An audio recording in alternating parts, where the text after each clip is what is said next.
लगातार बढ़ती महंगाई में लोगों का घर का बजट इस तरीके से गड़बड़ा गया है जिसे मानो देश में हाहाकार मच गया है। पिछले 6 सालों में महंगाई जो डायन के रूप में थी वो कब 6 सालों में डार्लिंग बन गई मोदी सरकार में पता ही नहीं चला।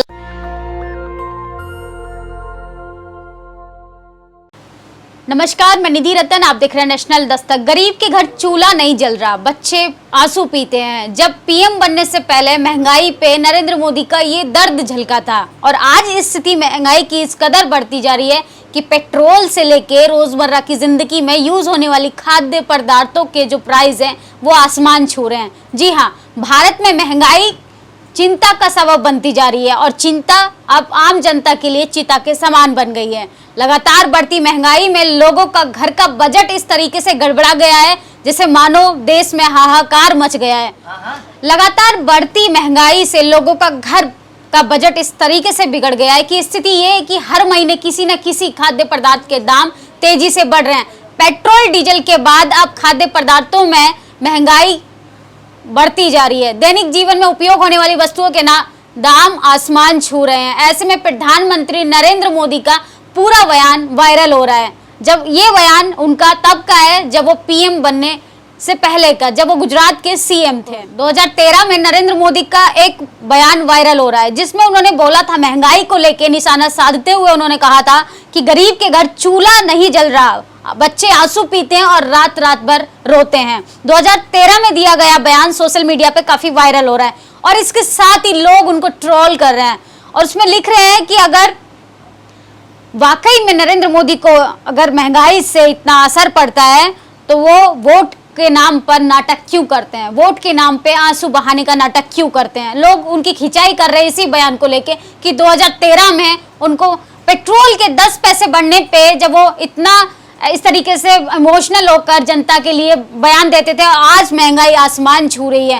पेट्रोल हो, डीजल हो और चाहे खाद्य पदार्थ हो, जो रोजमर्रा की दैनिक जीवन में यूज होने वाली चीजें हैं, दाल चावल आटा हो, और उसको लेके उनके दाम जो है आसमान छू रहे हैं। लेकिन हमारे नरेंद्र मोदी जी क्या कर रहे हैं, वो सिर्फ स्टेटमेंट देते हैं कि जनता के लिए 5 किलो चावल और 1 किलो दाल ही काफी है। और इसके साथ ही राष्ट्रपति जी का बयान आता है कि मेरी सैलरी 5 लाख होने के बाद भी वो 3.5 लाख रुपए टैक्स देते हैं। सोचिए, एक राष्ट्रपति का जब ये हाल है तो आम जनता का क्या होगा। आम जनता का किस तरीके से महंगाई में उनका खून चूसा जा रहा है और हमारे प्रधानमंत्री नरेंद्र मोदी उनको सहारा देते हुए बोलते हैं कि 5 किलो चावल और 1 किलो दाल आपको महीने का राशन दिया जाएगा। सोचिए कि 5 किलो चावल को 1 किलो दाल के साथ एक गरीब की स्थिति क्या होगी, उसको वो खाएगा कि सजा के रखेगा।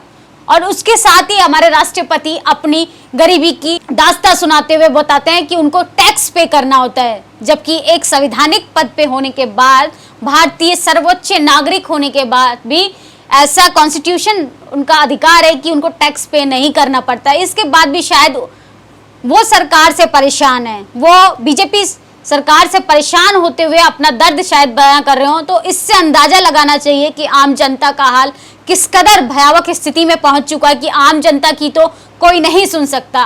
कोर्ट हमारे लिए है, लेकिन कोर्ट में बैठे ना वकील हमारे हैं, ना ही जज हमारे हैं। पुलिस प्रशासन व्यवस्था कहने के लिए हमारी है, लेकिन उसमें बैठे जो लोग हैं वो हमारे लिए नहीं है। हम अपने अधिकारों की बात नहीं कर सकते, हम अपने राइट्स की बात नहीं कर सकते। अगर बात करेंगे तो हम जेल की सलाखों के पीछे होंगे। एक पत्रकार अपनी बात रखेगा तो अगर आप बहुजन पत्रकार हैं तो आपके लिए बोलना तक मुश्किल हो जाएगा। अगर आप गोदी मीडिया है, और गोदी मीडिया को मेन स्ट्रीम मीडिया कैसे कहा जाता है मुझे नहीं समझ आता, जो सरकार से आंख में आंख डालकर सवाल नहीं कर सकती है कि महंगाई आसमान छू रही है, लेकिन सरकार उनकी चाटुकारिता करने से पीछे नहीं हट रही है और अभी भी सरकार से सवाल नहीं कर रहे हैं पत्रकार कि आखिर ऐसा क्यों हो रहा है। जिस तरीके से यूपी चुनाव नजदीक आ रहा है, जातिगत दंगे और धार्मिक दंगे होने का आसार नजर आ रहा है। जिस तरीके से 2 दिन पहले की घटना गाजीपुर बॉर्डर पे जिस तरीके से जातिगत मसले को लेके दंगे भड़काने की कोशिश की गई और उसके आधार पे अमित वाल्मीकि जो थे, जो वहां पर उनको गाजीपुर बॉर्डर पहुंचे और उनको वहां पे, मुझे नहीं पता वो किस लिए पहुंचे, लेकिन जिस तरीके से वो वाल्मीकि होने के नाते अगर उनको हाथरस कांड पे बोलने के लिए कहीं नहीं देखा गया, उनको अधिकारों पे बात करते हुए कहीं नहीं देखा गया, उनको जातिगत इश्यू पे बात करते हुए कहीं नहीं देखा गया, तो ये सीधा राजनीतिक मुद्दा है और सामाजिक मुद्दे को राजनीतिक मुद्दा बनाकर दंगे फसाद इसको जातिगत आधार से जोड़ने की कोशिश की जा रही है और ये एक बीजेपी की सोची साजिश है। जी हाँ, लोगों को भ्रमित किया जा रहा है। जैसे चुनाव नजदीक आता है तो हमारे माननीय प्रधानमंत्री जी दाल चावल आटा 15 लाख 20 लाख न जाने ऐसे तमाम जुमले सुनाकर लोगों को प्रभावित करते हैं और हमारी भोली भाली जनता उनके बहकावे में आकर अपने वोट का इंपॉर्टेंस खो देती है। अपना अधिकार, जो उनका अधिकार है वोट की ताकत को, उसको पहचान नहीं पाती और गलत जगह गलत पार्टी को हम सत्ता में पहुंचा देते हैं। और ये आज नतीजा है कि महंगाई आसमान छू रही है। पेट्रोल डीजल के दाम इस कदर बढ़ गए हैं कि पेट्रोल को हम इतिहास के पन्नों में पढ़ा करेंगे। अब बीजेपी के कार्यकर्ताओं का मत होता है कि महंगाई चाहे आसमान छू ले, हमारे बदन से कपड़े उतर जाए, लेकिन वोट तो हम बीजेपी को ही देंगे, वोट तो हम सिर्फ मोदी को ही देंगे।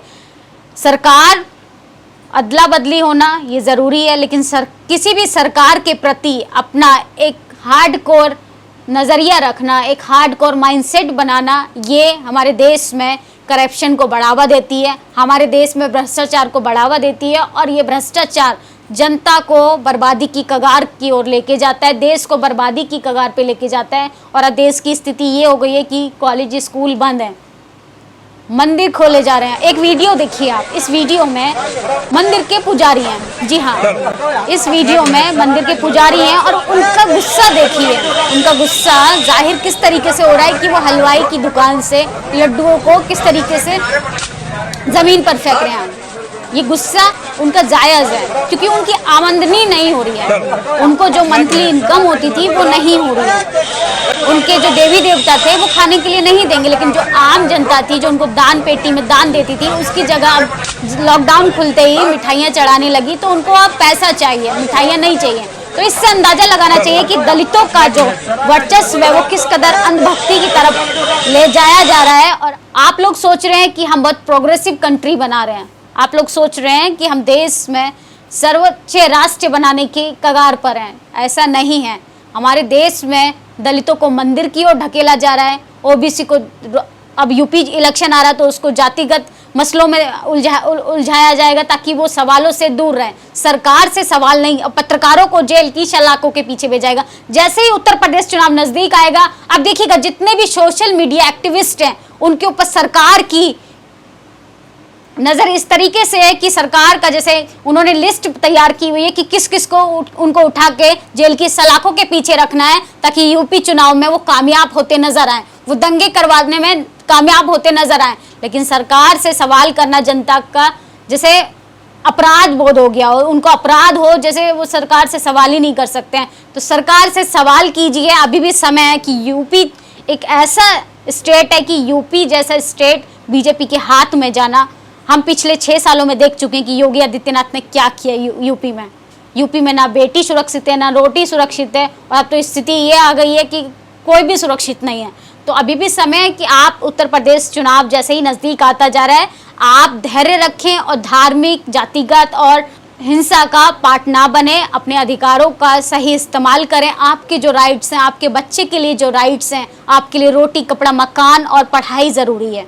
जी हाँ, और इससे बढ़कर आपके लिए अभी के समय में और कुछ भी ज़रूरी नहीं है। आपके बच्चों को नौकरी मिलेगी तो इसलिए कि आप अपने वोट का किस तरीके से इस्तेमाल करते हैं, आपका वोट किस सरकार को जा रहा है। हमें मंदिर मस्जिद नहीं चाहिए, हमें स्कूल कॉलेजेस चाहिए, और शिक्षा सवालों को जन्म देती है। इसलिए उन लोगों को बीजेपी कुचलना चाहती है जो सरकार से आंख में आंख डालकर सवाल करना जानते हैं। जी हाँ, सरकार, बीजेपी सरकार इस तरीके की सरकार है कि उसको सवालों से डर लगता है, अपनी हार से उसको डर लग रहा है, इसलिए वो जातिगत दंगे कराना चाहती है। चाहे गुजरात हो, आम आदमी पार्टी के साथ उसका दंगा हो, चाहे गाजीपुर बॉर्डर पे किसानों के साथ दंगा हो, ऐसे तमाम जगहों की अगर हम बात करें तो उसको अपनी हार का डर लग रहा है कि यूपी चुनाव में आखिर उसकी बुरी तरह हार जो होने वाली है। यूपी चुनाव जिस तरीके से नजदीक आ रहा है, आप लोगों से अपील है कि आप किसी भी हिंसा का पात्र ना बने, चाहे वो जातिगत मसला हो, चाहे वो धार्मिक मसला हो। और महंगाई को लेके तो बात ही छोड़ दीजिए। जी हाँ, महंगाई को लेके आप लोगों की थाली के जो रोटी है उसका प्राइस आसमान छू रहा है, तो इससे अंदाजा लगाइए कि बाकी चीजें तो आपसे बहुत परे होती जा रही हैं। पिछले 6 सालों में महंगाई जो डायन के रूप में थी, वो कब 6 सालों में डार्लिंग बन गई मोदी सरकार में, पता ही नहीं चला। जी हाँ, हमारे माननीय प्रधानमंत्री जी महंगाई को डार्लिंग बताकर संबोधित कर रहे हैं, तो आप सोच सकते हैं कि वो सरकार हमारे लिए क्या कर रही है। कुछ नहीं कर रही है, वो हाथ पे हाथ रखकर सिर्फ अपनी राजनीतिक कुर्सी का मजा ले रही है। हम और हमारी जनता क्या कर रही है, वो सिर्फ नौकरी के लिए, रोटी के लिए भटक रही है। आप लोगों की क्या प्रतिक्रिया इन सब चीजों को लेके, आप लोग क्या सोचते हैं, आप मुझे कमेंट बॉक्स में जरूर बताएं। धन्यवाद। नेशनल दस्तक की आपसे गुजारिश है कि अगर इसको बचाना चाहते हैं तो नेशनल दस्तक को सब्सक्राइब करने के लिए रेड कलर के सब्सक्राइब बटन को दबाएं, फिर बेल आइकन की घंटी दबाएं। नेशनल दस्तक को बचाने के लिए बहुत जरूरी है कि हर खबर को शेयर करें, लाइक करें, कमेंट जरूर करें।